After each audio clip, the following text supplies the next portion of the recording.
enough. With respect to multiplication set of rationals, no, because last condition you can see there exists inverse of each element of R. So here R is Q and 0 is there. So for 0 we are unable to find out the inverse. Excluding 0 with respect to multiplication, it is a group. Similarly for the set of reals. If you will exclude 0, then it would be an abelian group with respect. That is collection of non-zero elements of R forms an abelian group with respect to usual multiplication. So that thing is there. Okay, after group, we have concept of ring, just extending it.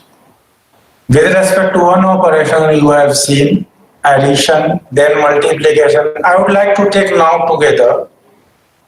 So a non-empty set R cubed with two binary operations, addition and multiplication, then it's said to be a ring if with respect to addition it is an abelian group. With respect to multiplication, it is a semi-group. Operation multiplication is again binary, and satisfying this, then we call semi-group. And distributive laws. Which distributive law? This one. Second operation is distributive over first operation, so you will have to keep in mind. As I told you, addition, in case of usual operations, addition and multiplication, you cannot say addition is distributive over usual multiplication. So for ring, whatever the second operation we have, multiplication on R, over addition. And both sided, see here, two distributive laws written here. This one is called left distributivity. This one is called right distributivity. We have another generalized concepts, notions in ring theory that is called near ring, where we have been taking one-sided distributivity. So that's why for ring, both-sided distributivity should be there. Have to write. Okay, similarly, few more examples you can see. Z, set of integers, set of rationals, set of reals, set of complex. These all are rings with respect to usual addition and multiplication. What operations are known to us? And in ring, we have some specific type of subsets. In ring, we have some specific types of subsets. That is called idea. What property it has been satisfying, now you can see. Q is a subgroup of R, where, of course, this is the necessary condition for subgroup. Any non-empty subset I of a group R is said to be a subgroup if for any two elements A and B of I, A additive inverse of B, A addition with additive inverse of B will be in I. So in simplified form, we have been writing for any two elements A and B of I, A minus B should be I. This is for subgroup. And for multiplication, for any element I and any element R of R, RA will be I and AR will be one thing we should have to keep in mind that if this condition will satisfy, then we called ideal is left ideal. If this condition will satisfy, then we called ideal is right ideal, because we are multiplying by the element of R from the right side, here from the left side. If both are there, both conditions are satisfying for multiplication, then we called ideal is two-sided. I think some question you have been asking or some other problem is there. If you will have problem. Some message has been coming. He has been muted, sir. Okay. Okay. Okay. So if both conditions satisfying, then ideal, that is left ideal as well as right ideal, then we call two-sided ideal. And the simplest example, you are aware about the set of integers. In set of integers, we can consider the subsets like multiples of 2, multiples of 3, multiples of 4, multiples of 5. Of course, these are parts of set of integers Z, subset of Z.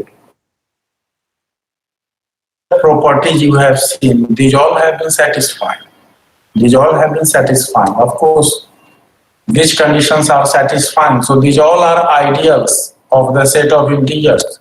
And in general, we can say for any fixed integer n, nz, that is n multiple of the integers, which elements are of this form where x is varying over z, is an ideal of z. That's the simplest example. Now I am recalling the polynomial ring. And polynomials are also playing very crucial role in the development of present advancement of mathematics as well as information technology. See what happens, whatever sentence you have been considering, that would be meaningful, that is arranged in certain order. Of course, we have been following grammar, certain rules by which sentence we are calling meaningful, having certain meanings. If meaning is not clear, then certainly that sentence is not useful for us. Okay? So, in sentences, position of the word is fixed, and to represent it, the simplest object mathematical notion is polynomial by which we have been associating it. So later on you will see in detail. Presently, just I would like to recall the polynomial, and of course you are already aware this is the general representation of a polynomial, a0 plus a1x plus a2x square plus anxn, where x is the indeterminate variable in which polynomial has been represented compactly. That is briefly we have been represented by this way, fx, indeterminate x. And these a0, a1, a2, an are coefficients coming from the base set. Here base set is the ring R. And the interesting fact is that if you will take collection of all such polynomials over R, of course in case of polynomial degree is finite. Degree is finite. If you will take collection of all polynomials, then it will again form a ring. It will again form a ring under addition of polynomials and multiplication of polynomials. That's known to us. If you will take two polynomials, 2x plus 3, 3x plus 5, certainly we have been adding these two polynomials by the whatever the respective coefficients of the like powers of variables x. Like power of variable x. So 2x plus 3x and then 3 plus 5. That would be the result. That is 5x plus 8. Of course, you are also aware about the multiplication. So under these two operations, it forms a ring, and that ring is called polynomial ring over the given base ring R in indeterminate x. That is, you will have a ring R, then we are able to construct a new ring with an indeterminate, that is variable x, that is called polynomial. Now I would like to move to the next. This is one of relation. As I recall you, relation, equivalence relation I told you. And of course, what's the definition of this relation has over the set of integers z or a fixed integer n. If we have two integers a and b, then a is said to be congruent to b modulo fixed integer n if difference of these two divisible by. And this relation is an equivalence relation.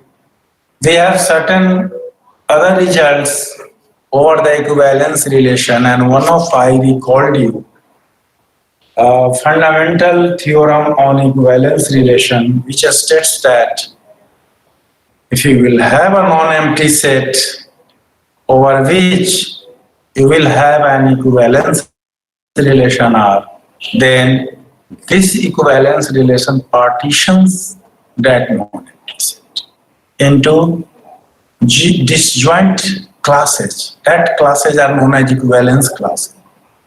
So just I am recalling you.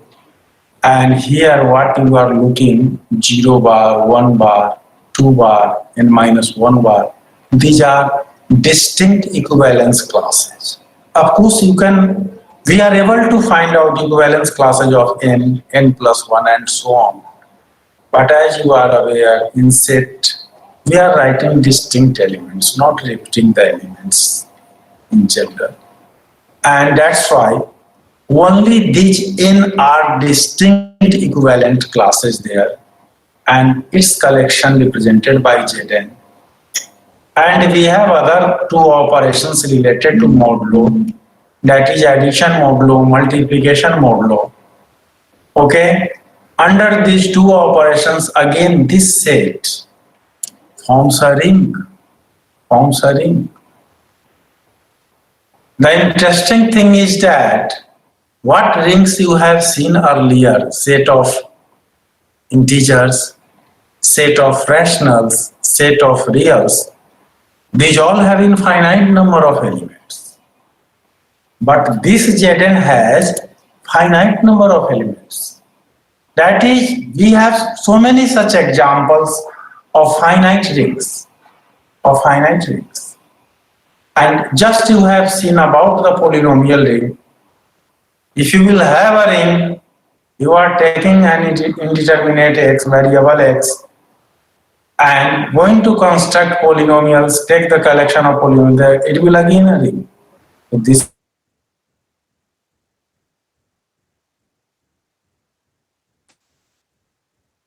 in indeterminate x. Okay, so it has also several applications. Later on we will realize. Now I am telling about the field. Of course, every field is a ring. Certain more conditions are there over the ring, then we are going to get the field. And of course, more flexibility is available there. So many properties holds in field. So a non-empty set F equipped with two binary operations, addition and multiplication, and satisfying this condition, that is with respect to addition, it will be an abelian group, and collection of non-zero elements of F. With respect to multiplication, again abelian group. Distributive laws hold, both left and right, then it is a field. Okay? And may one can think what rings you have seen, how many are fields there, whether what finite example of finite rings we took, whether that has been a field or not. And of course, we have related results. Q, R, C, these all are fields. ZQ, Zn you will write where n is a prime, then it will again a field. If Q is a prime, then ZQ is a field. But every field is a ring, converse need not. That has to keep in mind. So ring is more generalized than the field. And since basic mathematics known to all of you, now I am recalling another concept that is called vector space. What concept of vector space you have seen, which has been defined over the field in linear algebra? We have a generalized concept that is called module. In place of field, if we are taking a ring R and has been satisfying this condition, of course one more operation is here, M with addition is an abelian group, and another operation that is called scalar multiplication. What you have seen in context of vector space. So one more operation is there, and under these two operations, these conditions are satisfying, then a structure is said to be a module. So, of course, those who are studying in MSc probably not much aware about the concept of module, but just I am recalling. And now these days, by using the concept of module, lot of development has been going in the coding theory. And just like in vector space, we have been defining subspaces. Similarly, we have concept of submodule in module. That one is a subset satisfying all the axioms for a module we have. These are few examples. As I told you, module we have been defining over the ring. So maybe one can think every ring is a module over itself. And of course it is true. It is true. Every ring is a module over itself. What vector space is known to us, every vector space is itself a module. Every vector space is itself a module. Converse is not true. But every vector space is itself a module. Similarly, we can take Cartesian product, what you have seen vector spaces. For vector spaces, Rn, where say R is the field of reals. We are taking Rn, n-dimensional plane. Same type of concepts you will think over the ring. Of course, set of real is itself a ring. So Rn you can take for the module too. Okay? And then, what you have seen in context of vector space, every vector space has a basis. Of course, that one is very well-known result there. Similarly, we can think about the module. But here I would like to point out that every module need not have a basis. Every module need not have a basis. What you have seen in case of vector spaces, if you have more than one basis for a vector space, then number of elements are same. But this fact is not true for the module. Okay? But, of course, so many modules we have basis. And basis has been satisfying two conditions. One, whatever subsets we took for the vector space, that should be linearly independent and generate each element of the vector space. So same type of definition we have been following for the module. That is, if a module has a basis, this means that subset of the module is linearly independent and generates each element of the module. If basis of a module has finite number of elements, then we called finitely generated module. And of course, once module has a basis, then that module is also known as free modules. Free modules or module has a basis. So that's the concept of free module, RBM module M. It is free if it has a basis that is linearly independent subset B of M, such that each element of M is generated by the elements of B, that is spanned by B over. Of course, scalars coming from the ring. These are few examples. If ring has unity, then you can take these n tuples, and that will be ultimately giving us a basis. Now I am coming to the second topic of the discussion, that is basics of coding theory, and that one of course is very simple. What concept you have seen of algebra in terms of those concepts, those notions I have been trying to define. But before, I would like to recall few things. Why we are studying, or whether is there any background in which we have used such type of things earlier, and what's the starting of the codings That I would like to recall. So of course, modern coding theory has been started in the mid of 20th century, about 1948 to 50.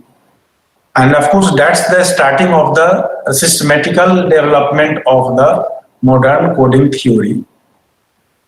And of course, you can say development took place during the Second World War and later on so many development visualized.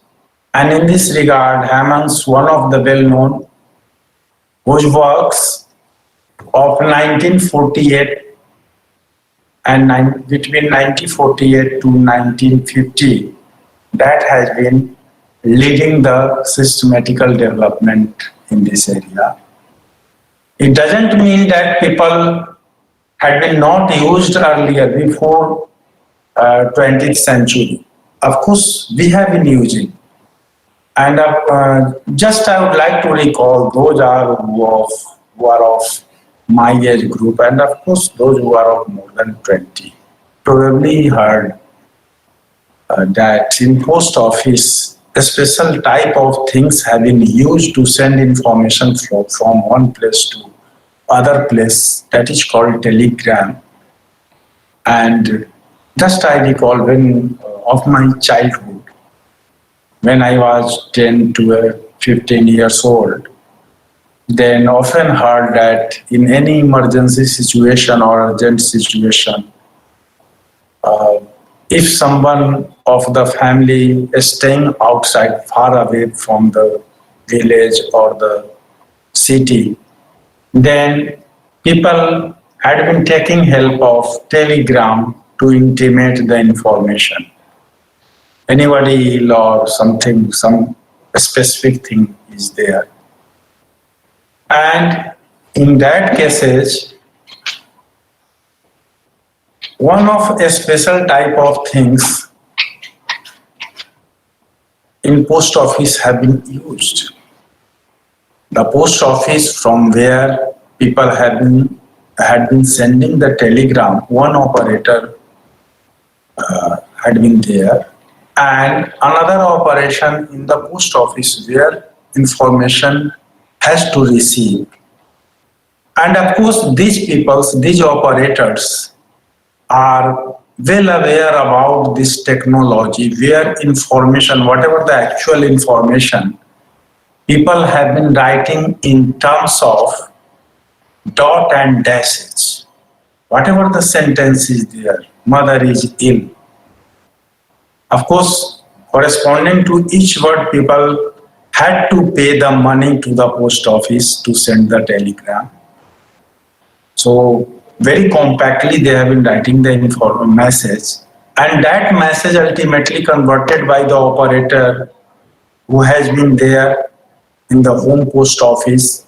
They have been converted the information into sequence of dashes and dots, and then by a machine that sequence of dottage and dashes sent to another place, and the receiving post office has also their machine and an operator who has been operating it. They have been getting the information in dottage and dashes, sequence of dottage and dashes, and then after converting, writing on a page and sending to the relative. So that's the way by which earlier people have been sending the information. And after 1990 onwards, when computers, personal computers and development in information, transmission of informations via email and other ways, now these days, hello, am I audible? Yes, sir, you are audible, sir. Okay. But after the introduction of email and other social media, I think PPT is not visualized. Sir, it is visual. There is no problem. Oh, it has been gone from my screen. Okay. Yeah. Now it's okay. So now it is okay. जी sir जी. Okay. So after introduction of other social media and development in information technology, we have been using WhatsApp and Facebook and other things to uh, communicate the informations. So earlier people, of course, this Morse code is there. In Morse code, we have been converting the information into dottage and dash, sequence of dottage and dash. That has been already used by earlier people. Some other things are there. And of course, telephone is also used from very long time, mid of the 19th, of course, starting of the 20th century. Of course, radio waves we have been propagating, and other ways like mobiles now these days. Everywhere we have been using the concept of coding for the transmission of information from one place to other place. Similarly, now these days we have CD, DVD, everywhere we have been collecting certain informations in other ways. What's the way we have been writing? In other ways, we have been collecting it, storing it. That is storing the data on disk. And of course, that storage has another concept, but codes are involved there. And later on, we have been also retrieving. Okay, so these are some background. So why we need the code? That I would like coding theory, especially why we are needing codes.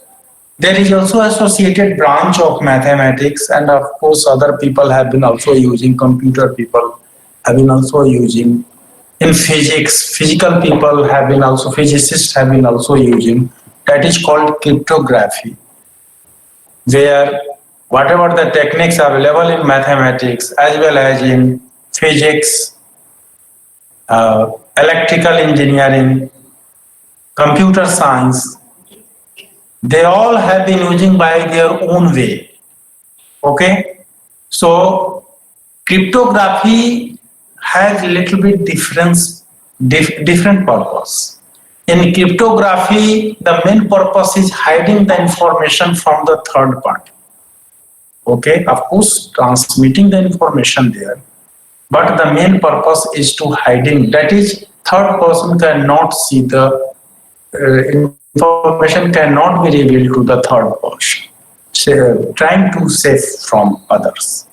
And in coding theory, our purpose is to transmit the information from one place to other place without making much deformation there. What actual information is, we have been trying to transmit it safely so that receiver will receive the same information.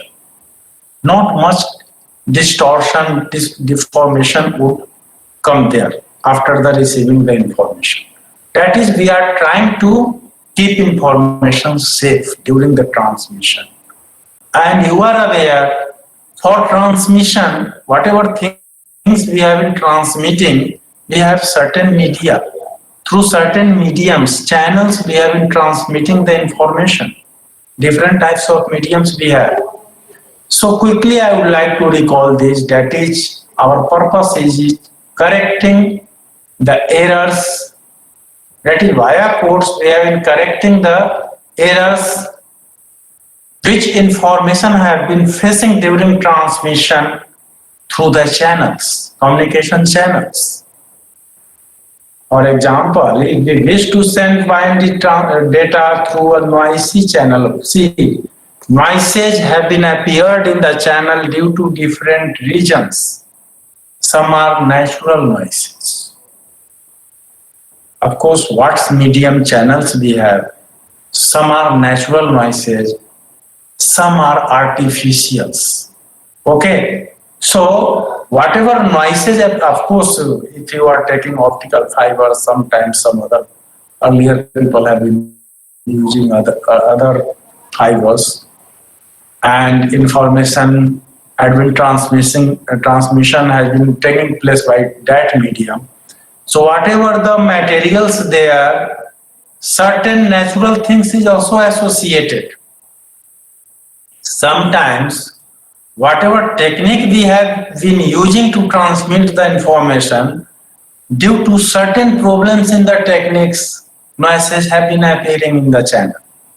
Okay, so that's why some of our natural, some of our artificial or human made, human errors, lightning, thermal noises, these all will be there. That has been affecting, making effect on the actual information. So for this, I would like to show you by flow chart too. But before flow chart, I would like to tell you few basic definition. So what actually the code in mathematics? So a code is nothing but a given set of sequences of symbols. What actual information we have? We have been converting it into mathematically. And of course, corresponding to each words of the information, we have been associating certain alphabets. And in terms of those alphabets, we have been trying to convert the actual information. That is, we have been using the symbols, alphabets. These symbols, alphabets coming from a fixed set. It depends upon us which type of sets we have been going to choose and then information going to associate. It depends upon us. So we took here FQ.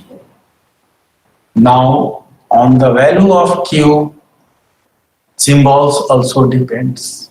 If you will take Q equal to 2, that is F2 has only 2 elements. That one is a binary field, you are aware, field with 2 elements. So later on you will see these all. So if symbols comes from FQ, then we call code is over of Q. FQ, defined over FQ. And if length of each component of C is fixed,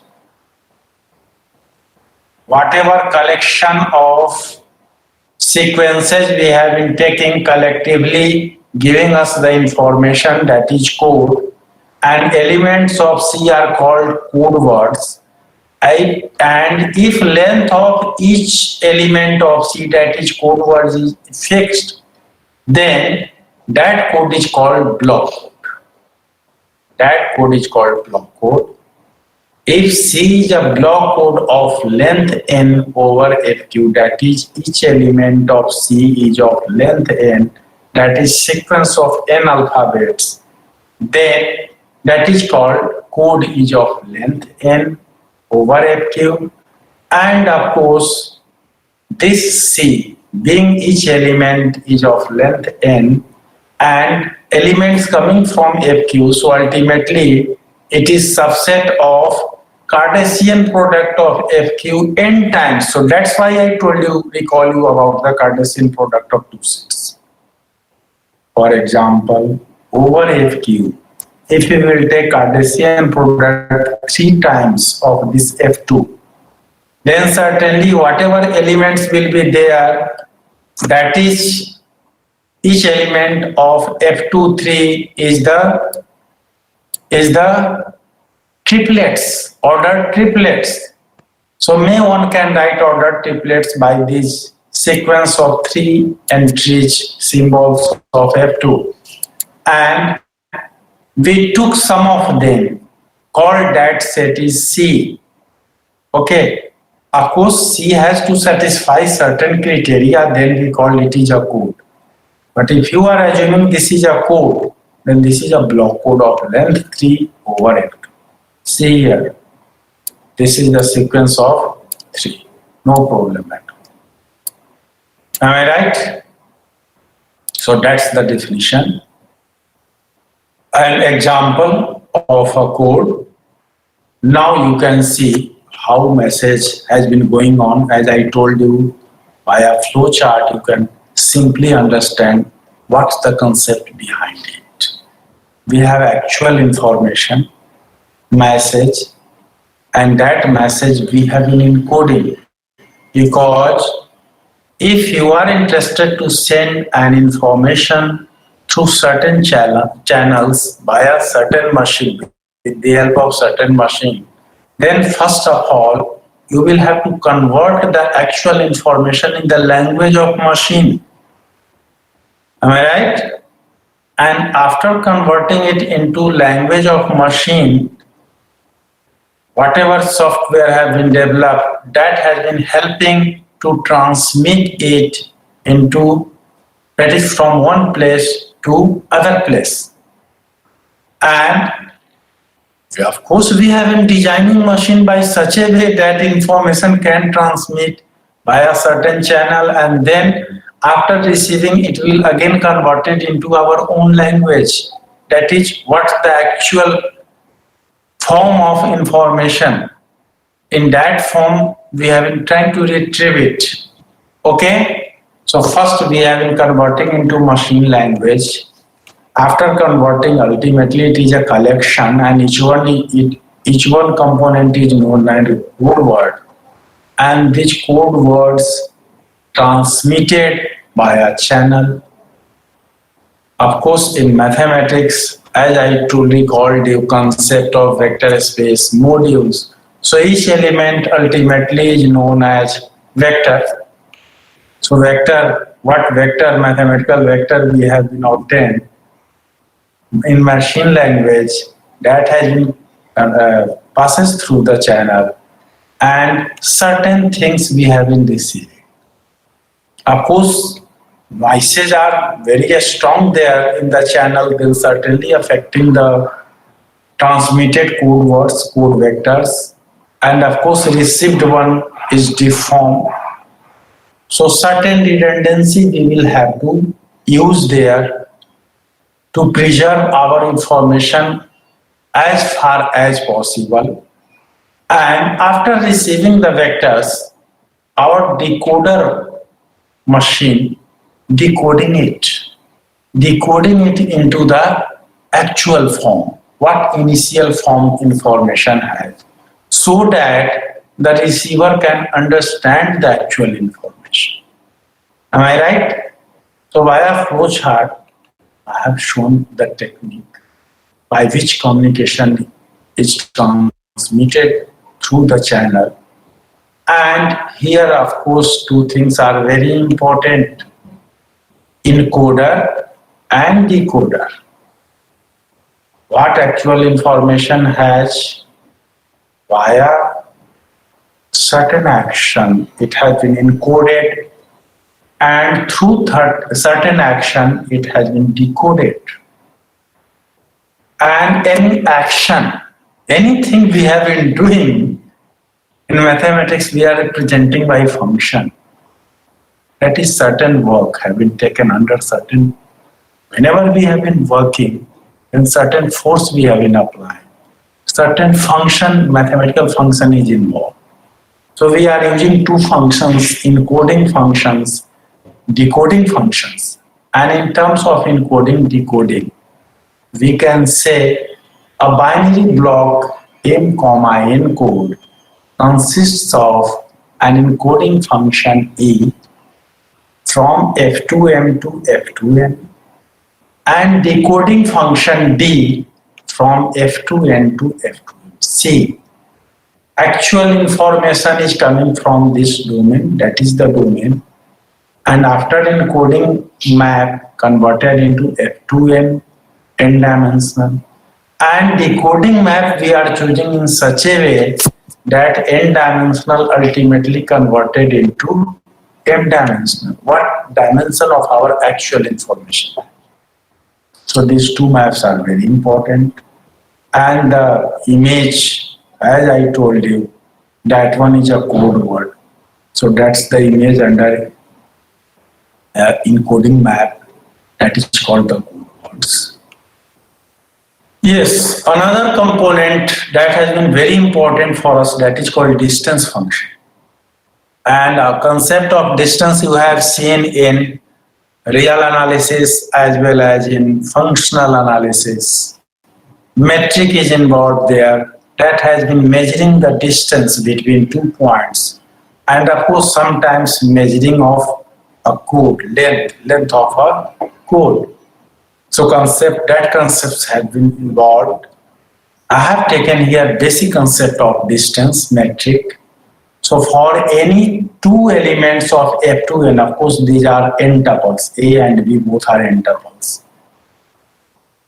Then distance between A and B is denoted by this D of AB and defined as summation of xi, where value of xi is 0 when AI equal to BI and value of xi is 1 when corresponding components in A and B are not equal, that is AI not equal to BI. That is, distance between A and B is the number of distinct components appears, that is according to the position, distinct components at which AIs and BIs are differing. AIs and BIs are differing in A and B respectively. Am I right? Is it okay? After distance, we have concept of linear code. Once linearity is coming, so concept of linear space involved here. So linear code C of length n over a finite ring R or finite field F. In case of vector spaces, we have been defining over field. In case of modules, that's one is generalized one. We are taking finite ring R, is ultimately R submodule or subspace of Fn. So linear code is ultimately a subspace of the vector space Fn or submodules of the module Rn. That's the concept. And if you will have a vector space, then it has a basis, it has a dimension. In case of module, we are calling rank. Dimension is known in terms of rank due to certainty. So the rank K is the number of generators of C, and it is known as free rank when C is free. That is module code is free. In case of subspaces, of course, this K is the dimension of C. So once length n is known, dimension, that is rank of code is known, then we are representing the code C by this way, NKD. N is the length of the code and K is the rank of.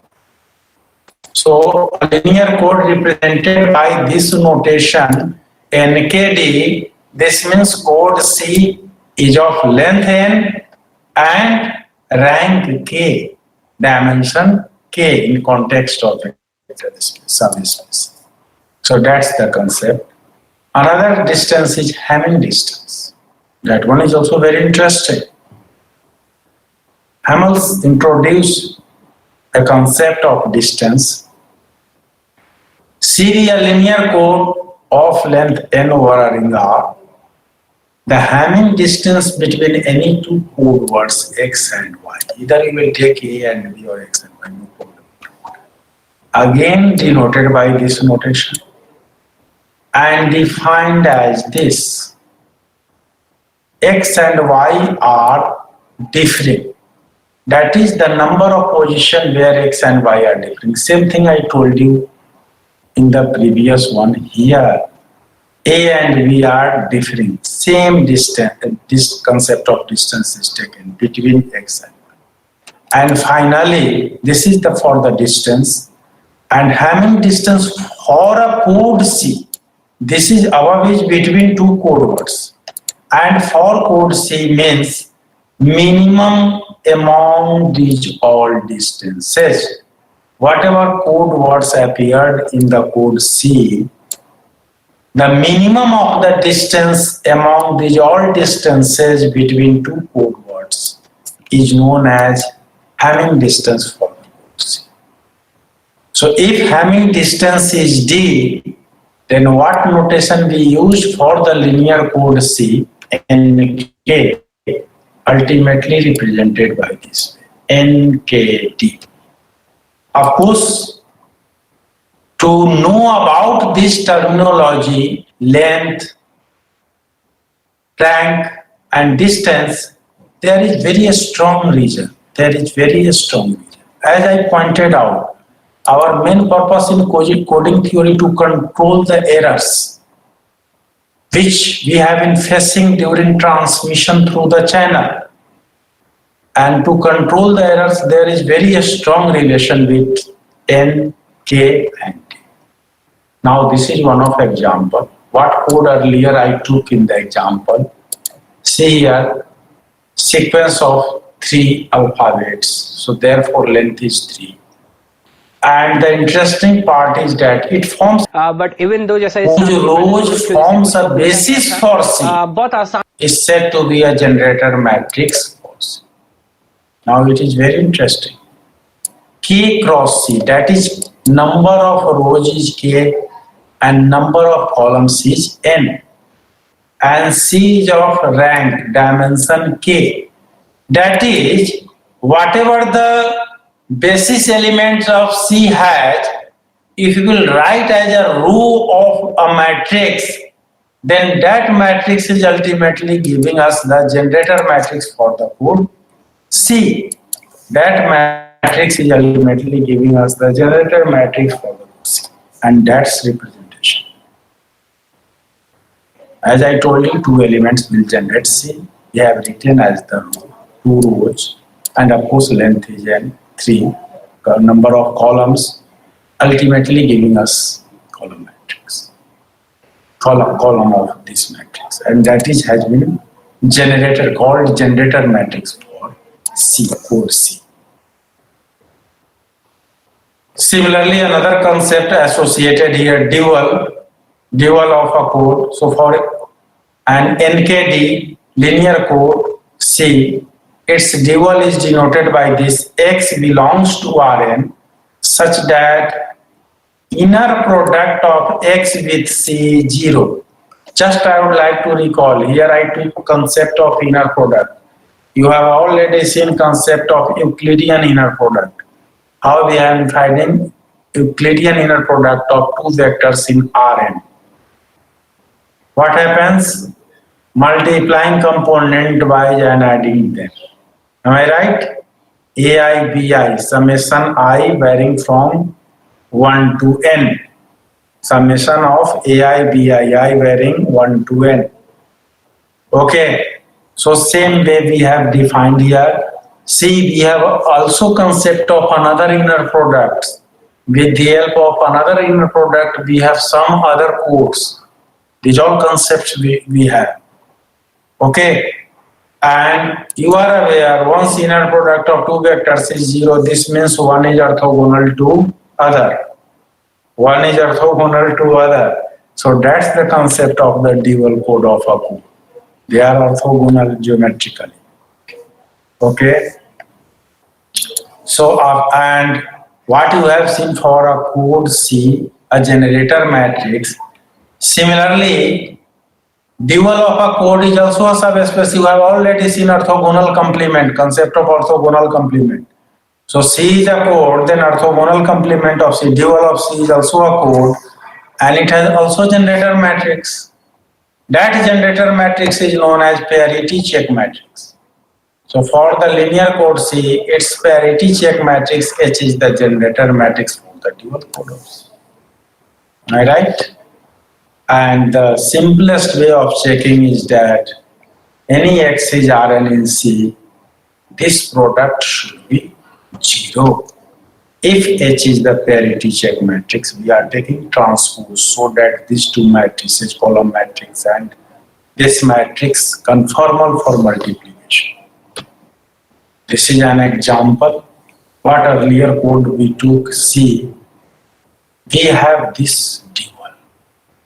And you can check by taking multiplication of one element of this with one element of this. Certainly these all will be 0.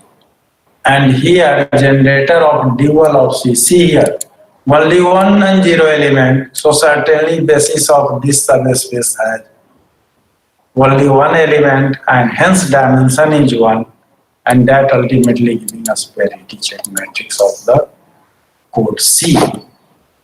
Now I am telling you cyclic codes. That one is very popular.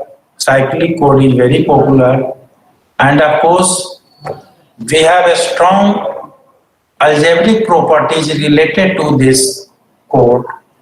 A special property has been shown there. What that specific properties followed, that one is very interesting. See, just you have already seen about the concept of code C. If you will have a code C, this, that is a code word in C. C0, C1, Cn, sequence of n alphabets over the base field. Ultimately, this is a code word in the code C. If reverting the, that is changing the position of Cn minus 1 from last to first, and then orders have been preserved. Orders have been preserved, just changing the first, last one is coming first, and rest we are arranging as it is. That is this one. Again a code word in C, then code C is said to be cyclic. That is called cyclic shift. If we are defining a map F on this, such that resultant will be this, and this will be again in C, then code C is said to be code, cyclic code. Now see here, this has been satisfied. See, if you are here 3 sequence, 3 alphabets, now you will write 0 first and then 1 1. That will be here. That will be here. So similarly 1 0 1. Write this last one first and then you will have 1 1 0. That will be here. So this means this is an example of cyclic. As I told you, polynomials are very helpful for the development of information technology. What few definition of codes you have seen? To use the algebraic concepts in information technology, we have been trying to associate with certain algebraic structure. And what that algebraic structure is, see here. C be a cyclic code of length n over the field F. So over field is ultimately a ring. We are able to define polynomial ring. And the interesting part is that x to the power n minus 1 is also a polynomial. And this has been generating certain subsets of fx. That subset is ultimately an ideal. That is, here polynomial is generated by this one xn minus 1. Okay? And all polynomials generated by this is coming in this set. And this set is ultimately satisfying the concept of ideal. What axioms for ideal we have? And by taking residue, that is quotient with respect to this ideal, we have this polynomial. Quotient polynomial. We are, of course, for brevity of notation, use this or simply fn. Okay, so we are associating code C with this fnx, and element of C is a code word. C is also a subspace. So whatever code word we have corresponding to each code word, we have this polynomial in this quotient. The interesting is that, see here, quotient is taken with respect to x to the power n minus 1. That is, this is the 0 element of this quotient ring. So x to the power n cannot be here. That should be vanishes. Okay.